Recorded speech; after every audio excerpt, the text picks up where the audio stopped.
BJP ప్రభుత్వం క్యాపిటలిస్టులకే మద్దతు తెలుపుతోందని మాజీ ఎంపీ ఉండవల్లి అరుణ్ కుమార్ వ్యాఖ్యానించారు. ప్రభుత్వం పెట్టుబడిదారులకే కొమ్ము కాస్తున్న దృష్ట్యా కార్మిక సంఘాలని ఐక్యంగా పోరాడాలని సూచించారు.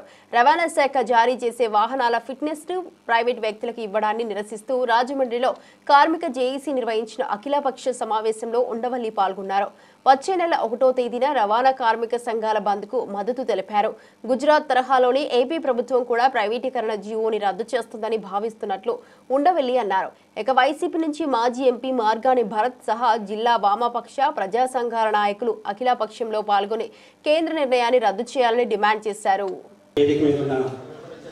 అఖిలపక్ష సమావేశానికి చేసినటువంటి పెద్దలు అలాగే శ్రీనివాస్ గారికి, అలాగే కృష్ణ గారికి, మైకేల్ గారికి, అలాగే రెడ్డి గారికి ఈ విధంగా మన ప్రైవేటీకరణ చేయడం కరెక్ట్ కాదన్న విషయాన్ని కూడా మనం తెలుసుకోవాలి.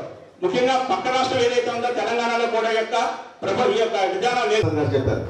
మనం అక్కడికి వెళ్ళేది కేవలం మన సంఖ్యాబలాన్ని చూపించడానికి మాత్రమే కానీ అక్కడ అమలు కానీ ఇంకోటి కానీ చేయడానికి రాష్ట్ర ప్రభుత్వం ఏదైతే ఇచ్చిందో ఆర్డర్ ఆ జీవోని వెనక్కి తీసుకోవాలనేటువంటి ఒకే ఒక్క ఆలోచనతో మాత్రమే మనం ఈ కార్యక్రమం చేస్తున్నాం. తదుపరి ఆ నిర్ణయాన్ని వెనక్కి తీసుకోనేటువంటి నిర్ణయాలు కూడా మరి ఇవాళ కేవలం రవాణా వాహనాలు మాత్రమే. ఇప్పుడు ఉన్నటువంటి ప్రభుత్వాలు క్యాపిటలిస్టిక్ ప్యాటర్న్ ఆఫ్ సొసైటీని సపోర్ట్ చేసే ప్రభుత్వాలు. భారతీయ జనసంఘ్ ఇవాళ భారతీయ జనతా పార్టీగా మారింది. వాళ్ళ ఎజెండాయే అది. వాళ్ళు ఏం దాచుకోవట్లేదు. వాళ్ళ ఎజెండా ఏంటంటే క్యాపిటలిస్టిక్ థియరీలో బాగా సక్సెస్ అవుతుంది దేశం, ఇంకా డబ్బులు సంపాదించవచ్చు, ఇంకా రిచ్ అవుతాం అనే ఆలోచనలో ఉంటారు.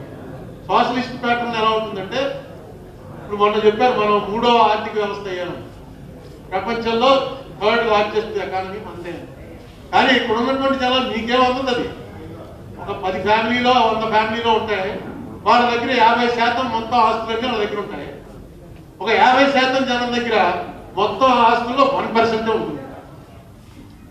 ఈ లెక్కలు చాలా మందికి అర్థం. మనకి ఎంతసేపు ఏంటంటే ఈవేళ మనం సంపాదిస్తున్న డబ్బుతో హ్యాపీగా గడుపుతున్న వాళ్ళం ఒక నెల అయిన తర్వాత అదే డబ్బుతో ఎందుకు హ్యాపీగా గడపలేకపోతున్నాం?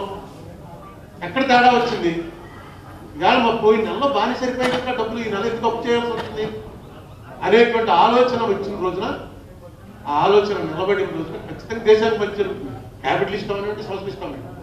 కానీ చాలా మందిలో ఆలోచన రాదు. పూర్వం ఆ ఆలోచన ట్రేడ్ యూనియన్ నాయకులు చేసేవారు.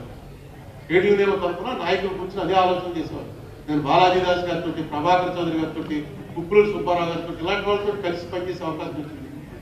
నేను మొట్టమొదటి ట్రేడ్ యూనియన్లో 83లో వచ్చినప్పుడు జోసెఫ్ రాజ్ అని జోషి గారు పేపర్ మిల్ IMTC ప్రెసిడెంట్గా